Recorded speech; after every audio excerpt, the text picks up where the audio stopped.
Good morning, students. This is our final part of our chapter 2 power sharing in political science. As up to the remaining parts, we have completed some part of NCRT question. So, here the some objective question are left which are in your NCRT book. So, I am going to explain you these question and then you have to do it. You have to add these question with this chapter, and after that I am going to start a new chapter federalism. So first of all we will complete the questions which has left in the earlier video. Question number 6 up to the question number 5 we have completed the all questions. In your NCRT book of political science we are having in power sharing chapter, the sixth question is: different arguments are usually put forth in the favor of and against of power sharing. Identify those which are in favor of power sharing and select the answer using the quotes given below. Power sharing. You have to first of all among these A to G identify that which are the sentence which are in favor of the power sharing, and then you have to match with these option A, B, C, D and then tick the correct. That power sharing reduce conflict among different community. Yes, it is okay that through the power sharing we can reduce all the conflict and the fights among the different community. Second, it decreases the possibility of arbitrariness. It means the arbitrariness means based on the individual judgment. It also decreases individual judgment, that yes, that nobody can rule autocratically. C, power sharing delays decision making process. No, it is not in the favor of power sharing. That power sharing never delays in decision making process. So we will cut it. So A, B in the favor of power sharing. D, accommodates diversity. Yes, it accommodates diversity, that it also respect and it, diversity. You can say with the diversity power sharing is very smoothly, one can run the power sharing very smoothly. So A, B, D is in the favor. E, increases instability and divisionness. No, through power sharing there is no instability and divisionness, while with the help of power sharing there is a stability in the society. So E is also cancelled. Now F, promotes people's participation in government. Yes, power sharing promotes people's participation in government. So up to this point A, B, D and F is in the favor of power sharing.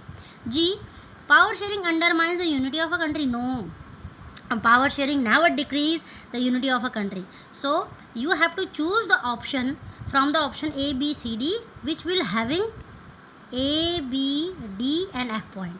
So A, B, D and F point. So your option A will be correct. So you will do this question like this, because in examination such type of pattern will going to ask you. So you will do it in your fair notebook.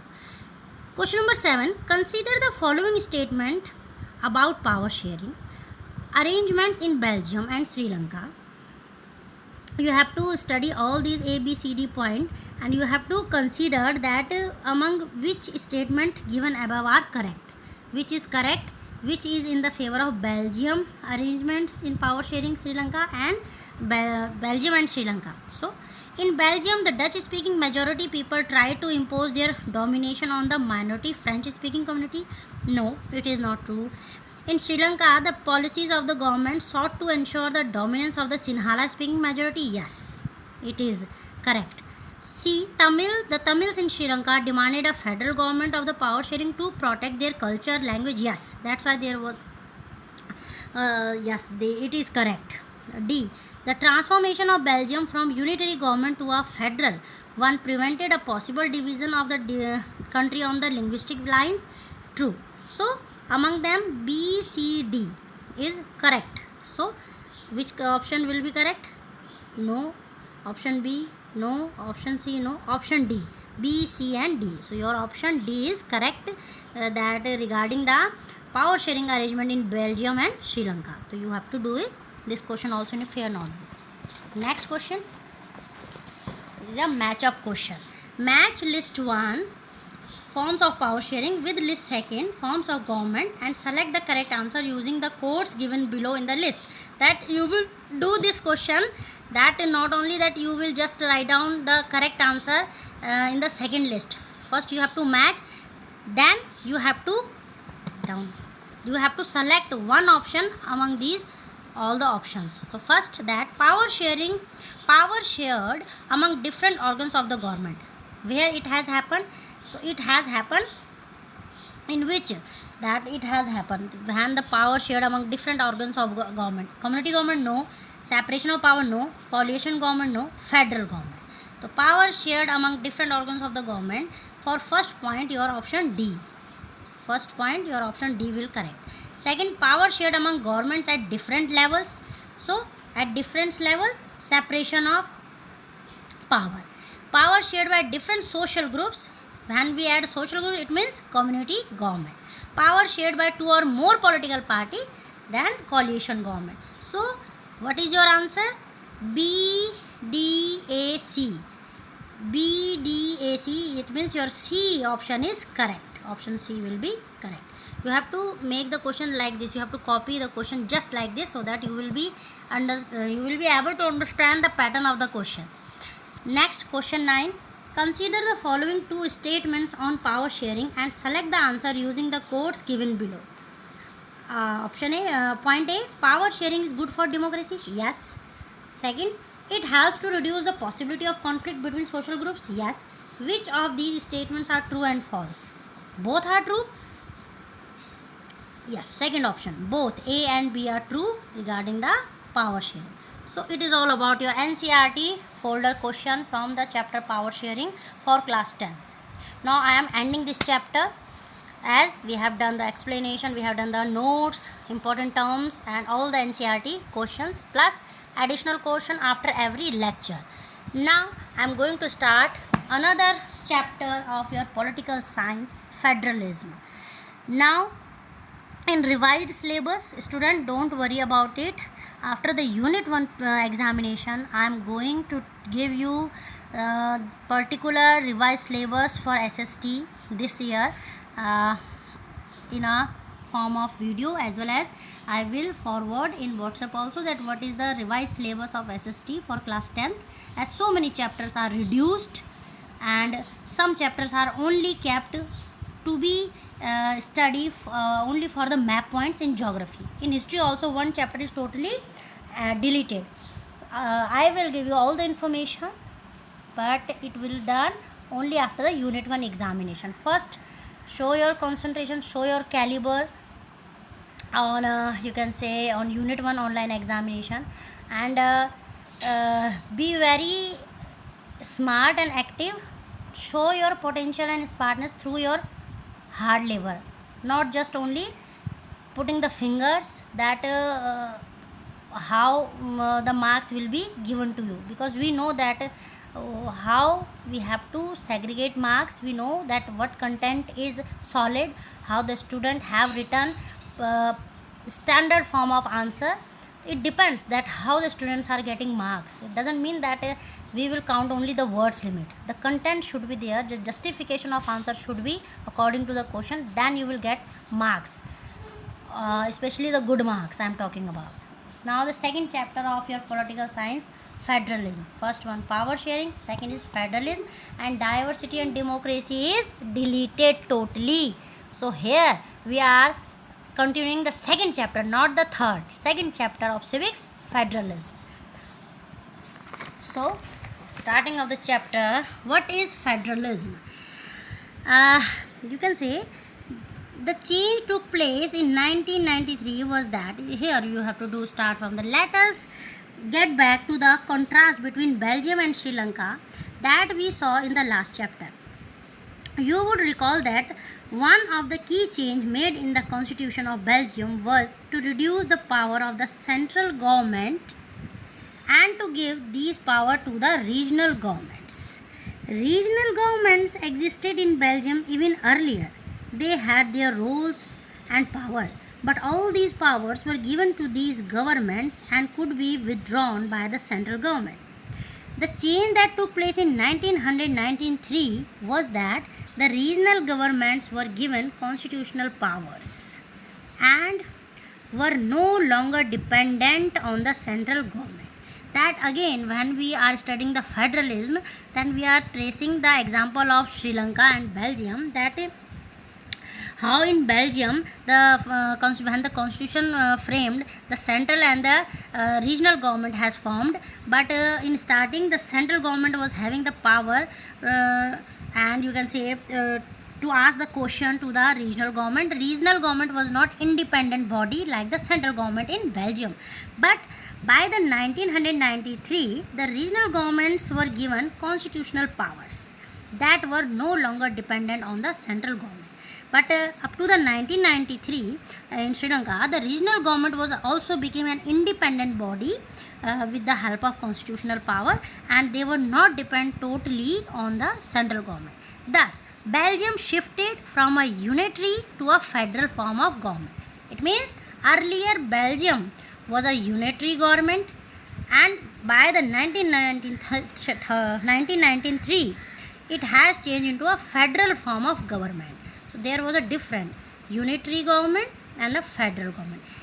In unitary government there was a central government and a regional government, but regional government was not independent in their decision, and when it shifted by the 1993 into a federal form of government, the regional government in, you can say, in Belgium became an independent body, and with the help of constitutional provisions.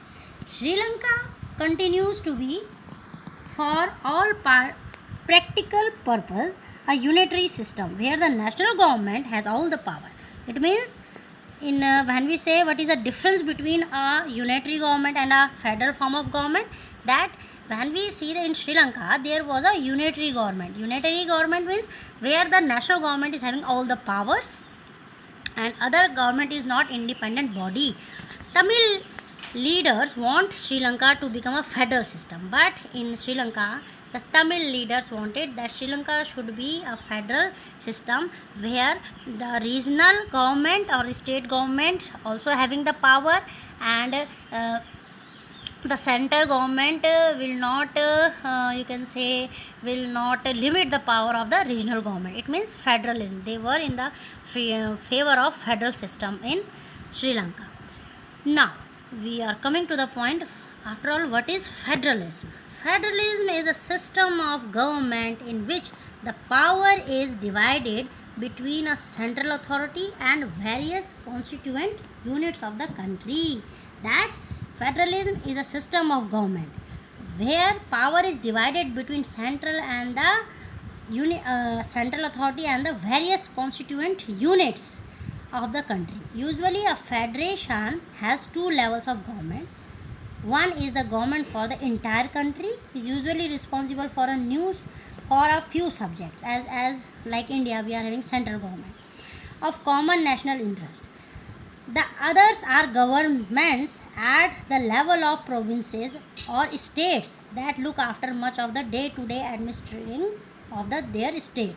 As you can say that Indian government has taken the power sharing in the form of federalism, that here we are having the one main central government, okay, and their subjects are different to deal with the in the favor of citizen of India, and in every state we are having the provisional, or you can say the state government, which main responsibility to see the day-to-day administrative discipline in the state.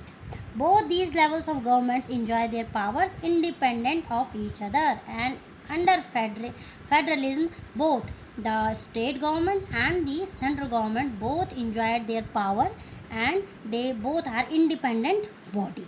It is all about the federalism.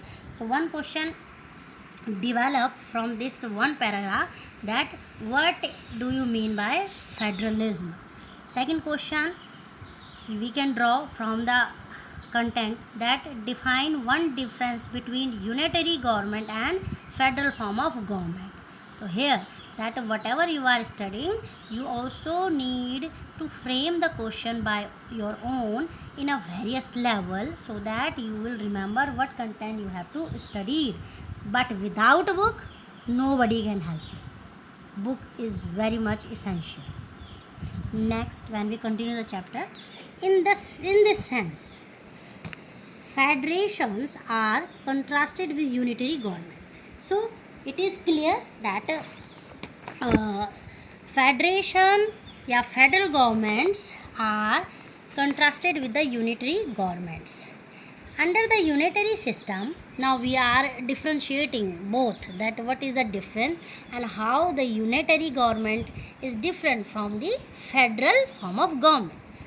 Under the unitary system, either there is only one level of government, first difference, or subunits are subordinate to the central government.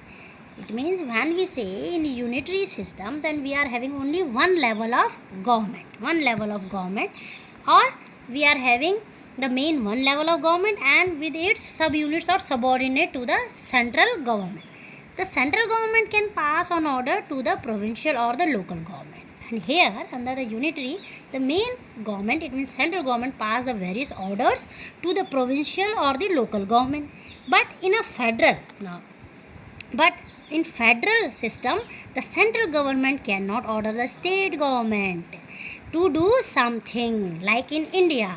But when we say in federal form of government, the central government has its own limitation and the central government cannot order any law or any order to the state government to do something.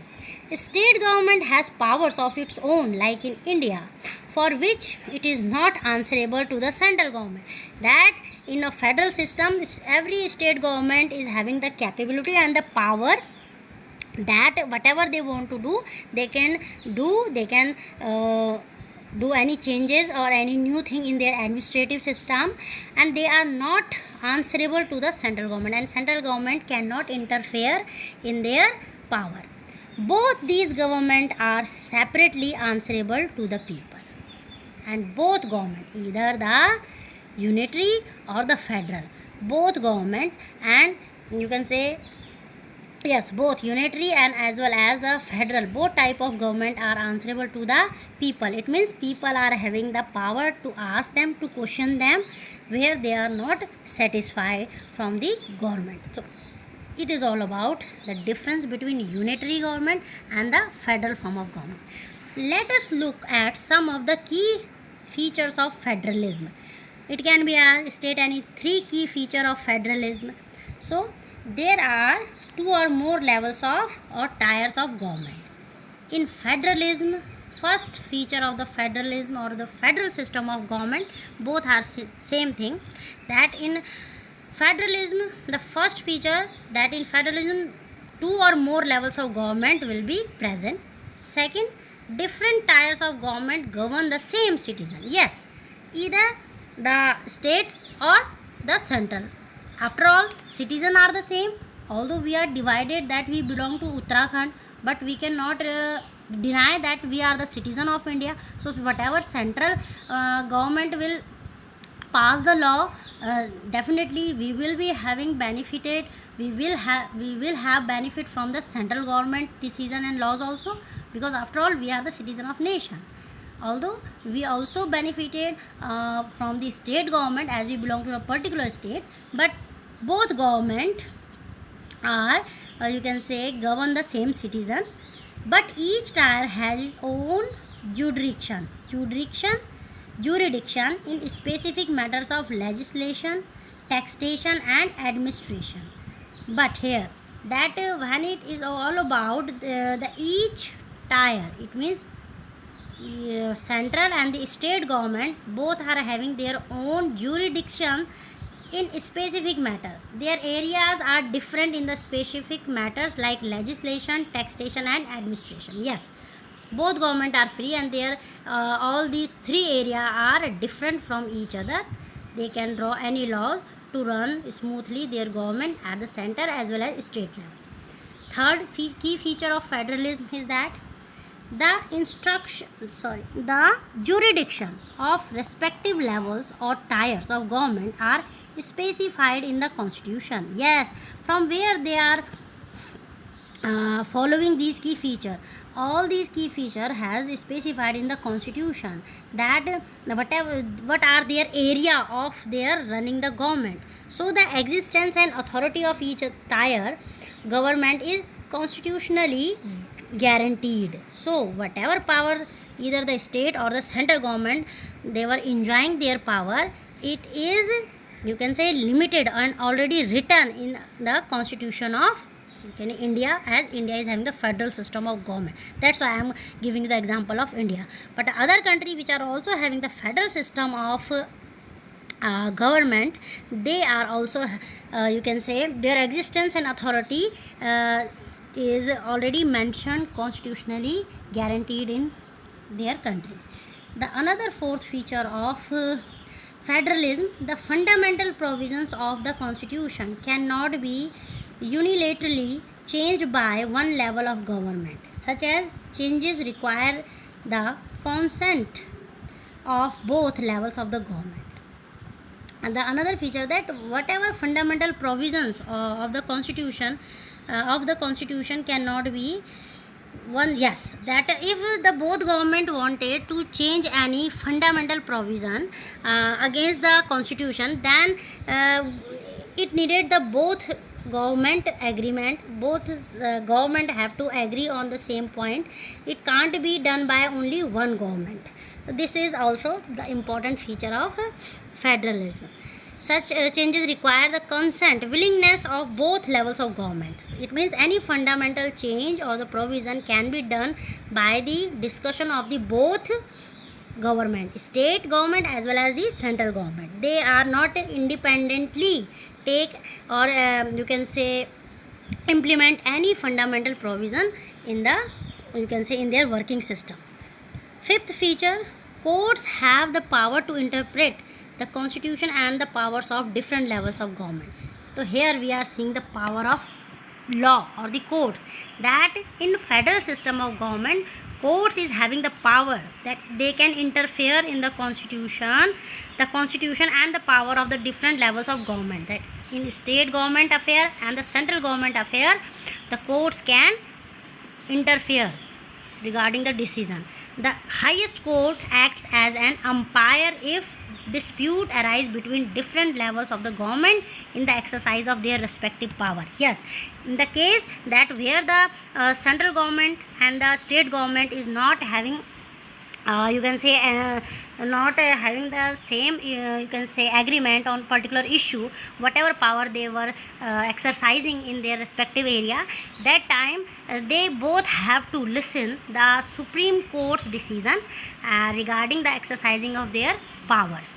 So who limits their power? The courts.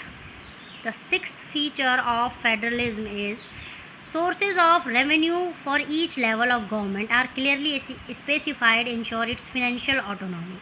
That whatever tax the each government, either the state or the central government, will take from the citizen, it is already specified its financial autonomy.